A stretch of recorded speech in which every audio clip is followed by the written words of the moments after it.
நான் ஜாக்கி சேகர், கதைப்போமா சேனலுக்காக. இந்த எபிசோடில் நம்ம பார்க்க போகிறது என்னென்னா, காலம் எல்லாத்தையும் மாற்றிடும் அப்படின்வாங்கல்ல, அது உண்மைதான். ஏன் அப்படி சொல்கிறேன்னா, எதிரும் புதிருமாக இருந்த ஓபிஎஸ் வந்து இன்றைக்கி உதயநிதி ஸ்டாலின் பின்னாடி உட்காந்துட்ருக்கார். துணை முதல்வராக இருந்த உதயநிதி ஸ்டாலின் வந்து எதிர்க்கட்சி தலைவராக இருக்கிறார். அப்படியே இந்த பக்கம் பார்த்தீங்கன்னா, பத்திரிகையாளர்கள் ஏதாவது கேள்வி கேட்டால், ஏன் கரூர் சம்பவத்தில் முக்கியமாக இந்த மாதிரி உயிரிழப்புகள் நிறைய இருக்குங்க, 20-30 பேர் செத்துட்டாங்க அப்படின்னு சொல்லும்போது கூட பின்னங்கால் பிழைகளை அடிக்கிற மாதிரி ஓனர் விஜய் அவர்கள் வந்து பத்திரிகையாளர் சந்திக்கவே இல்லை. அதன் பிறகு இறந்தவர்களை கூட என்ன பண்ணார்னா, மகாபலிபுரத்துக்கு வர வச்சு தான் அவர் கொடுத்தாரு. இப்போ கூட வந்து திருச்சி தொகுதியில் வந்து ஜெயிச்சுட்டு அதை வந்து ரிசைன் பண்ணிட்டாரு. ஆனால் அவங்களுக்கு வந்து இன்னும் கூட வந்து நன்றி தெரிவிக்கலை. அதை கூட இன்றைக்கி வந்து உதயநிதி ஸ்டாலின் அவர்கள் வந்து குறிப்பிட்டிருந்தாருன்னு வச்சுக்காங்களேன். ஸோ இந்த மாதிரி நடக்கவே நடக்காத சில விஷயங்களில் வந்து திரு விஜய் அவர்கள் வந்து நீங்கள் வந்து அவரை வந்து ஒரு ஃப்ரேமில் உட்கார வைக்கவே முடியாது. ஓகேவா? அவர் வர்ற நேரம் அவர் வரைச்சது தான் சட்டம் அப்படின்ற மாதிரி ஒரு சில விஷயங்கள்லாம் நடந்துட்டு இருந்தது இல்லையா? ஆனால் பாருங்கள், காலம் வந்து முதலமைச்சராக ஒரே இடத்துல அவர் உட்கார வச்சுருக்கு. சட்டமன்றம் நடக்கும்போது அங்கே முதலமைச்சர் உட்காரணும் இல்லையா?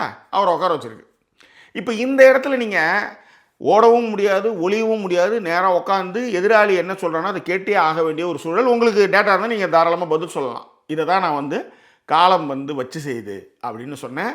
அதுக்கு தான் பின்னாடி, அதாவது முன்னாள் துணை முதல்வர் உதயநிதி ஸ்டாலின் பின்னாடி வந்து இவர் இருந்தார், நம்ம ஓபிஎஸ் இருந்தார். ஓகேவா? அதுவே பெரிய ஆச்சரியம் இல்லையா? இந்த பக்கம் பார்த்தீங்கன்னா முதல்வர் பொறுப்பில் திரு ஜோசப் விஜய் அவர்கள் உட்காந்துருக்கார். ஸோ இந்த மாதிரியான ஒரு சிச்சுவேஷனில் முன்னாள் துணை முதல்வர் உதயநிதி ஸ்டாலின் அவர்கள் வந்து அரசியல் பாடத்தை அதிரடியாகவே எடுத்தார். அதாவது நகரவே முடியாமல் நான் சொல்கிறத நீ கேட்டே ஆகணுன்ற ஒரு சிச்சுவேஷனில் ஒரு அரசியல் பாடத்தை வந்து தன்னுடைய உரையின் மூலமாக உதயநிதி ஸ்டாலின் அவர்கள் எடுத்தார். இது என்ன அப்படின்றத தான் இந்த எபிசோட நம்ம வந்து பார்க்க போகிறோம். அதற்கு முன்பாக இந்த தளத்தை இதுவரை சப்ஸ்கிரைப் பண்ணாமல் சப்ஸ்கிரைப் பண்ணுங்கள், லைக், கமெண்ட், ஷேர் பண்ணுங்கள். ஸோ விரிவான ஒரு பார்வைக்கு ஸ்டேட் வித் அஸ்.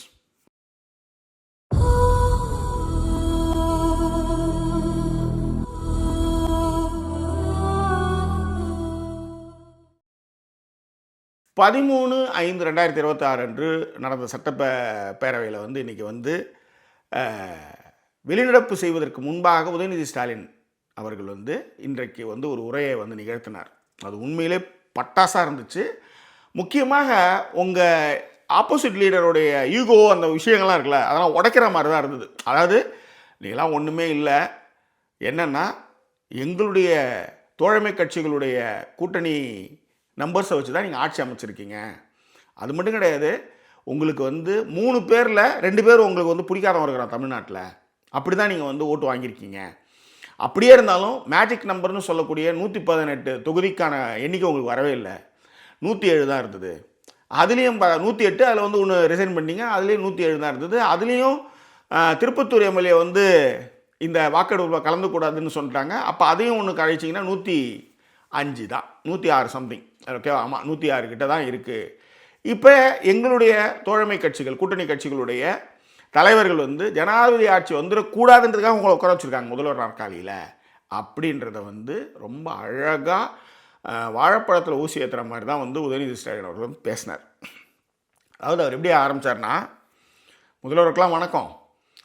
அதாவது நீங்கள் ஒன்று புரிஞ்சுக்கணும், தமிழ்நாட்டில் வாக்களித்தவர்களுடைய மொத்த எண்ணிக்கை வந்து 4,93,25,000 பேர்.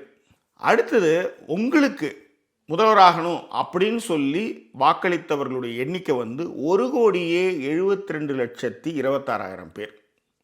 ஓகேவா? ஆனால் நீங்கள் வேணான்னு வாக்களித்தவர்களுடைய எண்ணிக்கை எவ்வளோ தெரியுமா? 3,21,00,000 பேர் வந்து வாக்களிச்சிருக்காங்க. ஸோ ஏறக்குறைய பார்த்தீங்கன்னா 3ல் 2 பேருக்கு வந்து உங்களுடைய வருகையோ நீங்கள் ஆட்சியில் உட்காரணுன்ற அந்த விஷயமோ இல்லை, மக்களுக்கு அது பிடிக்கலை அப்படின்ற ஒரு ஸ்டேட்மெண்ட்டை அவர் சொன்னார். அப்பயே வந்து பார்த்திங்கன்னா விஜய் அவர்களுடைய முகம் வந்து சுருங்கி போயிடுச்சு ஆக்சுவலாக. ஓகேவா? ஸோ 65% பேர் வந்து உங்களுக்கு வெற்றி வாய்ப்பை வந்து, அதாவது நீங்கள் முதல்வராகத்தான் ஆகணும் அப்படின்ற விஷயம் வந்து 65% வாக்காளர்களுக்கு உங்களை வந்து பிடிக்கலை, நீங்கள் முதல்வராவது பிடிக்கலை, உங்களுக்கு எதிரான வாக்குகளை செலுத்தியிருக்காங்க அப்படின்ற ஒரு ஸ்டேட்மெண்ட்டை கொடுத்தாருன்னு வச்சுக்கோங்களேன். இது என்னென்னா, அதாவது ஒரு டீட்டெயிலாக ஒரு விஷயத்தை, அவை குறிப்பில் ஏறக்கூடிய ஒரு விஷயத்தை வந்து எதிர்க்கே உட்கார வச்சுட்டு பேசுகிறதுன்னு ஒன்று இருக்குல்ல. நீங்கள் டிவியில் பேசுகிறப்ப கூட வந்து நம்மளுக்கு பிடிக்கலாம் நிறுத்திடலாம். ஆனால் ஒரு சட்டப்பேரவையில் எதிர்க்கே உட்கார வச்சுக்கிட்டு நம்ம வந்து ஒரு டீட்டெயில் பேசும்பொழுது நீங்கள் வந்து இடைமறித்து கூட நீங்கள் வந்து சொல்லலாம். ஆனால் உங்ககிட்ட டேட்டா இருந்ததுன்னா நீங்கள் தாராளமாக சொல்லலாம்னு வச்சுக்கோங்களேன். ஸோ அவர் ஏன் இவ்வளோ நாள் பத்திரிகையாளரை சந்திக்கலை அப்படின்றதுக்கான விடையும் இன்றைக்கி தெரிஞ்சுது. ஏன்னா நிறைய இடங்களில் பார்த்தீங்கன்னா அந்த ஃபஸ்ட்டு இருந்த அந்த ஸ்டைல் ஆஃப் ஸ்பீச் இருக்குல்ல, அந்த பாடி லாங்குவேஜ், அது வந்து பிரச்சார யுக்தியில் இருந்த ஒரு ஸ்பீச்சை தான் வந்து இவர் வந்து முதல்வராக பதவியேற்கும் போது கூட வந்து பேச ஆரம்பித்தார். ஜோசப் விஜய் நான் அப்படின்னும் போது டக்குன்னு கவர்னர் சொல்லிட்டார், இல்லை அவ்வளோ எஃபெக்ட் வேணா, எமோஷன் வேணா கொஞ்சம் குறைங்க அப்படின்னதுக்கப்புறம் அவர் குறைச்சி பேச ஆரம்பிச்சாங்க. இன்றைக்கி அவருடைய பேச்சு, தோரணை, பாடி லாங்குவேஜ் எல்லாமே நீங்கள் பார்த்தீங்கன்னா டோட்டலி சேஞ்ச் ஆக்சுவலி. ஓகேவா? ஸோ இந்த டீட்டெயில் அவர் கொடுத்துட்டு அடுத்து அவர் என்ன சொல்கிறாருன்னா, 234 தொகுதி நம்ம தமிழ்நாட்டு சட்டமன்றத்துக்கான தொகுதிகள், அதில் 118ன்றது மேஜிக் நம்பர். நான் ஏற்கனவே சொன்ன மாதிரி உங்களுக்கு வந்து 108, அதுலேயும் ஒன்று ரிசைன் பண்ணிட்டீங்க 107. 107ல் ஒரு திருப்பத்தூர் எம்எல்ஏ வந்து இதில் வந்து ஓட்டெடுப்பில் வந்து கலந்துக்கூடாதுன்னு நீதிமன்றம் வந்து அந்த ஒரு வாக்கு வித்தியாசத்தில் நடந்தது இல்லையா, அவர் வந்து இதில் வந்து கலந்துக்கக்கூடாதுன்னு சொல்லிட்டாங்க. ஸோ அப்போ பார்த்தீங்கன்னா உங்களுக்கு 106 தான் 106 தான் உங்ககிட்ட 107 தொகுதி, ஆமாம் 106 தான் உங்களுக்கு வந்து இருக்குது. இப்போ இதுலேயும் என்னென்னா, எங்களுடைய கூட்டணி கட்சி தலைவர்கள் வந்து ஜனாதிபதி ஆட்சி வந்துடக்கூடாதுன்றதுக்காக உங்களுக்கு ஓட்டு போட்டு நீங்கள் முதல்வர் நாற்காலியில் உட்காந்துருக்கீங்க அப்படின்றத வந்து உங்களுக்கு பெரும்பான்மை இல்லை, நீங்கள் மைனாரிட்டி தான். எங்களுடைய அதாவது எங்கள் கூட்டணியில் எங்களுக்காக வாக்கு செலுத்திய எம்எல்ஏக்களை வச்சுக்கிட்டு தான் நீங்கள் ஆட்சி அமைச்சிருக்கீங்க அப்படின்றத வந்து ரொம்ப நாசுக்காக டேட்டாவோட அதை வந்து சொன்னார். ஸோ இதில் என்ன ஒரு நுட்பமாக கவனிக்கணும்னா, காங்கிரஸ் பேரை வந்து அவர் வந்து எங்கேயுமே எட்டுன்னு வரல.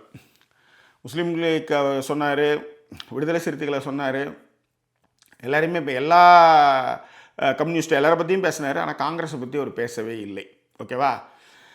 ஸோ அடுத்தது அவர் என்ன சொல்கிறாருன்னா, அதாவது ஆரம்பிக்கிறதுக்கு முன்னாடியே, அதாவது ஒரு ஆட்சி நீங்கள் ஆரம்பிக்கிறதுக்கு முன்னாடியே குதிரை பேரத்தை நீங்கள் நடத்துகிறீங்க.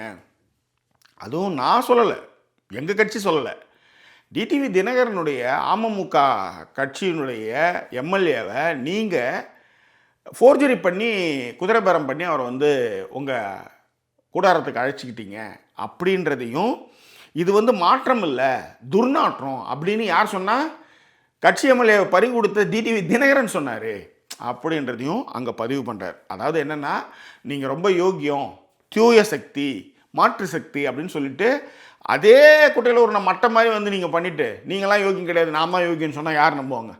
அதை தான் வந்து அவர் வந்து அந்த மாதிரி சொன்னார். அது மட்டும் கிடையாது, இந்திய வரலாற்று அரசியல் வரலாற்றில் இந்த மாதிரி வெளிப்படையாகவே சோஃபா எடுத்துன்னு போயிட்டு ஒரு இடத்துக்கு போய் கொடுக்குறதும் அதுக்கு பின்னாடி முதல்வர் போகிறதும் நடந்ததே கிடையாது. இது வந்து புஷ்பா பாணியில் நடக்குது. ஏன்னா புஷ்பா பாணின்னு ஒன்றும் கிடையாது, சோஃபா போகும், சோஃபாவில் வந்து நிறைய பணம் வச்சுருப்பாங்கன்னு வச்சுக்கோங்களேன். இதையெல்லாமே என்ன போட்டு வெளுன்னு வெளுத்துட்டாப்புல. அதாவது இந்த சோஃபாலாம் போகும்போது தான் தெரியுது நீங்கள் சேஞ்ச் அதாவது மாற்றம் வேணும்னுங்க. கஷ்டம் பார்த்தா இது எக்ஸ்சேஞ்ச் லெவலில் தான் இருக்குது இது அப்படின்னு சொன்னார். அது மட்டும் கிடையாது, இந்த இந்தியாவிலேயே இந்த மற்றும் சிலர், அதாவது ஒரு கட்சியினுடைய பெயரை கூட நீங்கள் வந்து உச்சரிக்கிறது ரொம்ப யோசித்த ஒருத்தவங்க இருப்பாங்க இல்லையா, மற்றும் சிலர்னு அதிமுக தான் அவர் சொல்கிறாரு. ஆனால் விஜய் அவர்கள் வந்து அதிமுக பேரே சொல்லலை. ஆனால் இப்போ அந்த கட்சியில் வந்து 2 பிரிவுகளாக போகுது. வேலுமணி குரூப் ஒன்று, எடப்பாடி குரூப் அப்படின்ட்டு. வேலுமணி, சிவி சண்முகம். இதில் என்ன அவர் சொல்கிறாருன்னா, இந்த மாதிரியான ஆட்கள்கிட்ட கூட நீங்கள் போய் வந்து வெளிப்படையாகவே பேரம் பேசுகிறீங்க. எப்படியா இருந்தாலும் அங்கேருந்து ஒரு 20 சீட்டு வந்துடும் உங்களுக்கு, அமைச்சர்கள்லாம் வருவாங்க, அந்த மற்றும் சிலர் மாண்புமிகு அமைச்சர்களும் இப்போயே நாங்கள் வாழ்த்து தெரிவிச்சுக்கிறோம் அப்படின்னு சொன்னார். அது மட்டும் கிடையாது, எங்களுடைய திட்டங்கள், அதாவது இப்போ வந்து உதாரணத்துக்கு நான் முதல்வன் திட்டம், மகளிர் உரிமை தொகை, அது இதுன்னு ஏகப்பட்ட விஷயங்கள் இருக்குது. அதை வந்து தயவு செய்து பயனாளிகளுக்கு வந்து அலைவிடாமல் கொடுத்துருங்க. அது மட்டும் இல்லை, நீங்களும் வந்து நிறைய திட்டங்களை வந்து அறிவிச்சிருக்கீங்க. மிக முக்கியமாக வந்து எல்லாத்தோட ரொம்ப முக்கியம், நாங்கள் 2000 கொடுக்குறோன்னா நீங்கள் 2500 கொடுக்குறோன்னு சொன்னீங்க. அதன் பிறகு வந்து தாலிக்கு தங்கம், தாய்மாமன் சீரு, மோதிரம், வீட்டிலே உட்காந்துருக்கிற பசங்களுக்கு 4500, அதாவது படித்து வேலைக்கு போகாத பட்டதாரிகளுக்கு வந்து 4500, 6 சிலிண்டரு, இதெல்லாம் வந்து நீங்கள் தரேன்னு சொல்லியிருக்கீங்க. அதுவும் எப்படின்னா திரும்ப திரும்ப சொல்கிறீங்க. என்ன அதுன்னு, அதாவது சாத்தியப்படுத்தக்கூடிய திட்டங்களை தான் நான் வந்து அறிவிக்கிறேன்றது நீங்கள் திரும்ப திரும்ப சொல்லியிருக்கீங்கன்றதையும் அவை குறிப்பில் ஏற்றிட்டு அவர் என்ன சொன்னார்னா, இதெல்லாம் நீங்கள் வந்து செய்கிறதுக்கு என்னுடைய வாழ்த்துக்கள். அதாவது ரொம்ப ஓரளவுக்கு, அதாவது எல்லாத்தையும் செஞ்சு முடிக்க முடியாட்டாலும் ஓரளவாவது நீங்கள் செய்வீங்க நான் நம்புகிறேன். அது மட்டும் கிடையாது, காசு இல்லைன்னு பஞ்சப்பாட்டு பாடாதீங்க. நாங்கள் ஆட்சிக்கு வரும்போது வெறும் 0.7% தான் வந்து ஜிடிபி பொருளாதார வளர்ச்சி தமிழ்நாட்டில் இருந்தது. நாங்கள் இப்போ இரட்டை இலக்க வளர்ச்சியை வந்து அடைய வச்சுருக்கோம், 11 பாயிண்ட் சம்திங். ஓகே, ஸோ அப்படி இருக்கும் பொழுது நீங்கள் இந்த திட்டங்களும் சரி எங்களுடைய திட்டங்களையும் சரி மக்களுக்கு செஞ்சு முயற்சி பண்ணுங்கள். அதாவது இன்ஸ்டாகிராம் ரீல்ஸ் கட்சி மாதிரி இல்லாமல் ரியல் கட்சியை நீங்கள் வந்து செயல்படுவீங்க நான் நம்புகிறேன் அப்படின்றத வந்து அவர் வந்து சொன்னார். ஓகேவா? இவர் என்ன பண்ணார், அங்கேயே உட்கார்ந்துருந்து இவர் சட்டசபையில் வந்து அமைதியாக உட்காந்துருந்துட்டு அதன் பிறகு யதார்த்தம் பதார்த்தம்ன்ட்டு என்னென்னோ போய் அறிக்கையை வந்து விஜய் அவர்களை விட இவர் என்ன பண்ணிட்டாருன்னா, அதாவது சோஃபா மாடல்னு ஒரு பேரை ஒன்று வச்சு, என்ன இப்போ நீங்கள் முதல்வராக இருக்கிறதே வந்து நாங்கள் தோழமை கட்சிகளோட இந்த கூட்டணியில் இருந்த எம்எல்ஏக்களை வச்சு தான் நீங்கள் ஆட்சியை அமைச்சிருக்கீங்க, அதை மறந்துடாதீங்க. நாங்கள் வாங்கின வாக்கு வித்தியாசம் என்னென்னு எங்களுக்கு தெரியும், மக்கள் எங்களுக்கு என்ன பொறுப்பை கொடுத்துருக்காங்கன்னு தெரியும். அதெல்லாம் உணர்ந்து தான் நாங்கள் எதிர்க்கட்சி வரிசையில் உட்காந்துருக்கோம். பெரும்பான்மை இல்லாத நிலையிலையும் நீங்கள் என்ன பண்ணீங்க, பதவி வெறியோடு வந்து கடந்த 5 நாட்கள், அதாவது ஆட்சி அமைக்கிறதுக்காக 5 நாட்களுக்கு வந்து கவர்னர் மாளிகைக்கு போயிட்டு அட்டண்டன்ஸ் போட்டதெல்லாம் எங்களுக்கு தெரியாதா அப்படின்ட்டு செம்மையாக நக்கலாக அறிக்கையில் விட்டுருக்காரு உதயநிதி ஸ்டாலின்.